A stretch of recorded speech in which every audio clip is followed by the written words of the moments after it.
नमस्कार दोस्तों, welcome to PK classes. दोस्तों, रिलायबिलिटी इंजीनियरिंग में रिलायबिलिटी, अवेलेबिलिटी एंड मेंटेनेबिलिटी का क्या मतलब होता है? यह क्वेश्चन अक्सर हमारे सभी प्रकार की परीक्षाओं में, एग्जाम में आता है और रिलायबिलिटी इंजीनियरिंग के अंदर मेनली इन 3 पैरामीटर्स के ऊपर अक्सर फोकस किया जाता है। तो आइए दोस्तों देखते हैं रिलायबिलिटी, मेंटेनेबिलिटी एंड अवेलेबिलिटी। तो दोस्तों, जो भी छात्र पीके क्लासेस में फर्स्ट टाइम है, जो अभी भी पीके क्लासेस के साथ नहीं जुड़े हैं, वो चैनल को जरूर सब्सक्राइब करें एंड वीडियो को लाइक करें। तो रिलायबिलिटी का मतलब क्या है? सबसे पहले हम रिलायबिलिटी के बारे में बात करेंगे। तो रिलायबिलिटी का मीनिंग्स क्या होता है? रिलायबिलिटी का मतलब होता है कि कोई भी प्रोडक्ट, कोई भी मशीन कंपोनेंट या मशीन्स बिना कोई प्रॉब्लम के एक स्पेसिफाई पीरियड ऑफ टाइम में वर्क करे, तो इसका मतलब है रिलायबल। जैसे कि आप कोई प्रोडक्ट परचेस करते हो और उसकी आपको वारंटी दी जाती है 3 इयर्स, मतलब 3 इयर्स तक उस प्रोडक्ट में कोई प्रॉब्लम नहीं आना चाहिए, तभी वो रिलायबल होगा, तभी आप उस पर विश्वास करेंगे और आगे से कभी भी प्रोडक्ट को परचेस करेंगे तो एक बार आप उस प्रोडक्ट को जरूर चूज करेंगे, क्योंकि आपको मालूम है कि ये प्रोडक्ट बहुत अच्छा निकलता है, इसकी रिलायबिलिटी अच्छी है। जो वारंटी दी थी 3 इयर्स, तो 3 इयर्स तक किसी भी टाइप की कोई भी इशू इससे संबंधित नहीं आया है। तो reliability is defined as the probability of a product that perform its intended function under specified conditions without failure for a given period of time.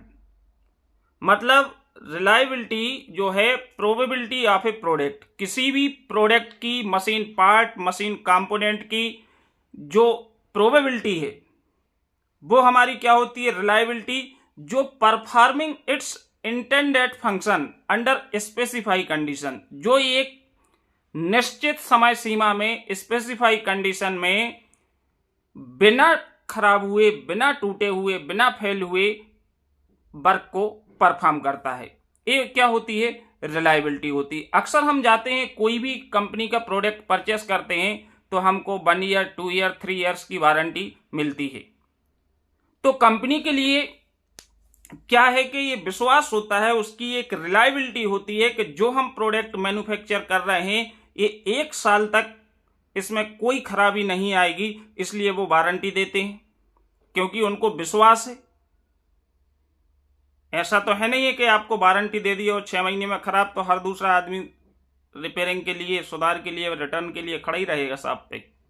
तो जब हम कोई प्रोडक्ट मैन्युफैक्चर करते हैं, कोई मशीन्स की बात करते हैं, मोबाइल्स की बात करें, तो हमारी 1 ईयर की वारंटी दी जाती है। मतलब कंपनी इंश्योर होती है कि 1 ईयर तक इसमें कोई दिक्कत नहीं आएगी। तो इसका मतलब क्या है? वो प्रोडक्ट आपके लिए विश्वसनीय है, रिलायबल है। एग्जाम्पल की बात करें, if you are using a lathe machine again and again, आप लेथ मशीन पे कोई भी वर्क करना चाह रहे हो, कोई भी ऑपरेशंस परफॉर्म करना चाह रहे हो और बार बार लेथ मशीन का आप यूज कर रहे हो, your lathe machine work continue, और आपकी जो लेथ मशीन है वो लगातार काम कर रही है विदाउट स्टॉप और प्रॉब्लम, मीन्स बिना रुके हुए, बिना कोई समस्या के, in specified time period, then the lathe is reliable. तो हम बोलेंगे लेथ मशीन है जो कि रिलायबल है। तो ये हम लेथ का एग्जाम्पल लिए हैं। इसी प्रकार आप किसी भी प्रोडक्ट कंपोनेंट का अपने अकॉर्डिंग एग्जाम्पल को चूज कर सकते हो और उसको अपने वर्ड में रिप्रेजेंट कर सकते हो कि मीन्स लेथ मशीन पे हमने आज लेथ मशीन परचेस की और इस लेथ मशीन को हम 5 इयर्स तक बिना कोई प्रॉब्लम के कंटिन्यू यूज कर सकते हैं। आज 2 घंटे चलाई, कल फिर 2 घंटे रन किए, पर 4 दिन बाद फिर 2 घंटे रन किए, लेकिन स्पेसिफाइड समय सीमा में जब उसमें कोई समस्या नहीं आती है, कोई रुकावट नहीं आती है, तो इसका मतलब है your lathe machine is reliable. Clear?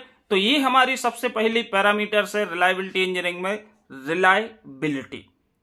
अब हम बात करेंगे अवेलेबिलिटी। अवेलेबिलिटी का मतलब क्या होता है?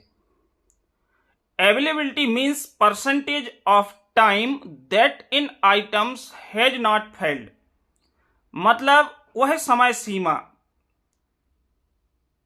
जिस दौरान आपका कोई भी प्रोडक्ट, कोई भी मशीन पार्ट्स फेल नहीं हो रहा है, एंड दज अवेलेबल फॉर टू यूज और वर्किंग, और वह हमेशा उपयोग के लिए या कार्य करने के लिए उपलब्ध है। या जैसे किसी प्रोडक्ट की कोई डिमांड आई तो उस टाइम पे वो अवेलेबल होना जरूरी है। जैसे कहीं लेथ मशीन पे कोई काम आ गया, अब लेथ मशीन मालूम पड़ा काम ही नहीं कर रही, तो अवेलेबल ही नहीं है, जब डिमांड है तब उपलब्ध नहीं है। तो इसको हम परसेंटेज की बात करते हैं कि availability means percentage of time that in item has not failed and दज अवेलेबल फॉर यूज और वर्किंग, वो कार्य या उपयोग के लिए उपलब्ध हो। Availability depends on reliability and maintainability. Availability जो है ये निर्भर करती है हमारी किस पे, विश्वसनीयता पे और रख रखाव के ऊपर। यदि हम अपने प्रोडक्ट का, अपने मशीन कंपोनेंट्स की देखरेख करेंगे, देखभाल करेंगे, तो वो हमेशा सही रहेगा और सही वर्किंग कंडीशन में हर समय काम करने के लिए उपलब्ध होगा। अवेलेबिलिटी परसेंटेज इक्वल, मैथमेटिकल हम बात करें तो actual working time upon schedule working time into 100।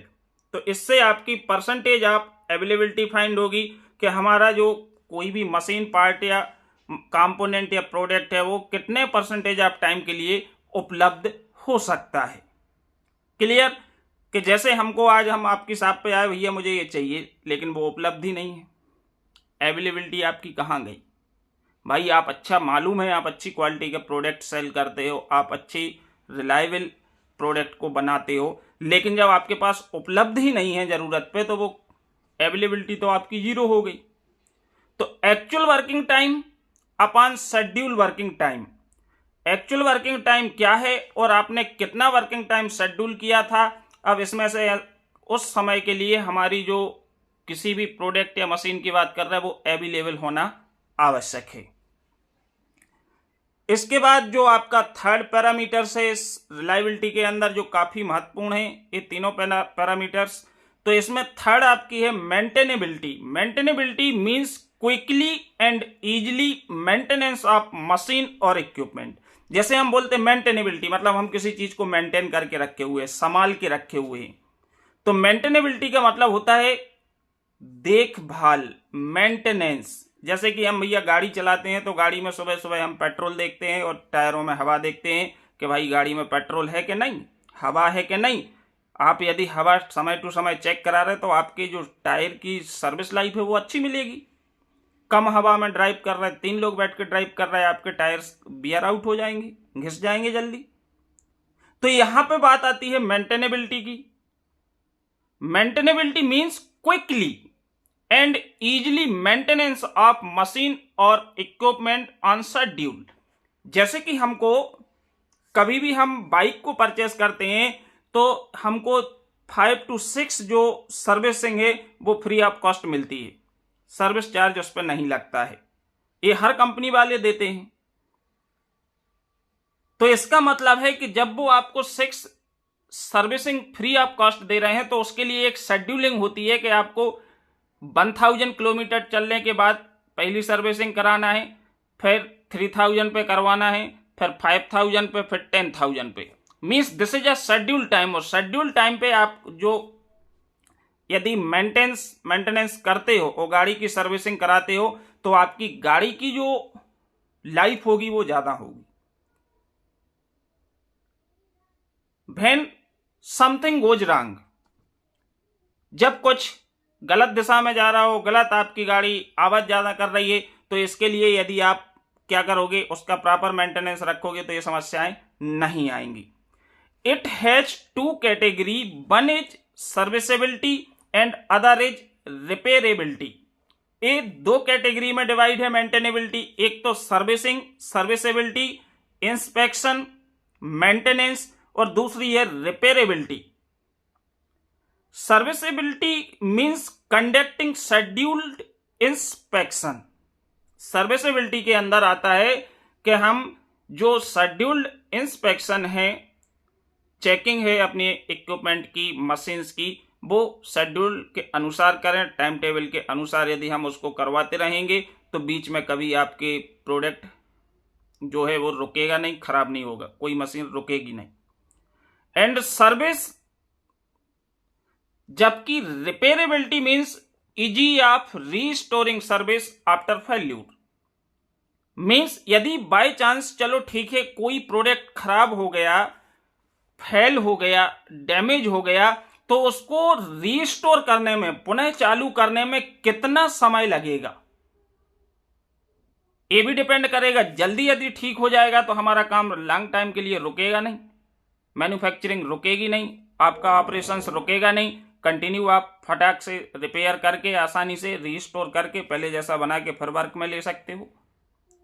तो these two category of maintainability, जिसमें एक सर्विसेबिलिटी और सेकंड है आपकी रिपेयरेबिलिटी। सर्विसेबिलिटी में शेड्यूल्ड इंस्पेक्शन एंड सर्विस आती है, जबकि रिपेयरेबिलिटी में easy of restoring service after failure. Fail होने के बाद, खराब होने के बाद उसको हम कितने जल्दी ठीक कर सकते हैं, ये दो पैरामीटर्स हमारे मेनली मेंटेनेबिलिटी के अंदर हम काउंट करते हैं। तो these three parameters of reliability, availability and maintainability in reliability engineering. और सभी क्वेश्चंस पेपर में, यदि मैं आरजीपीवी एग्जाम की बात करूं तो 3-4 पेपर्स में मैंने ऑब्जर्व किया है, हर बार ये क्वेश्चंस पूछा गया है। आई होप आप समझ गए होंगे। वीडियो देखने के लिए आप सभी दोस्तों को बहुत बहुत धन्यवाद। Thank you.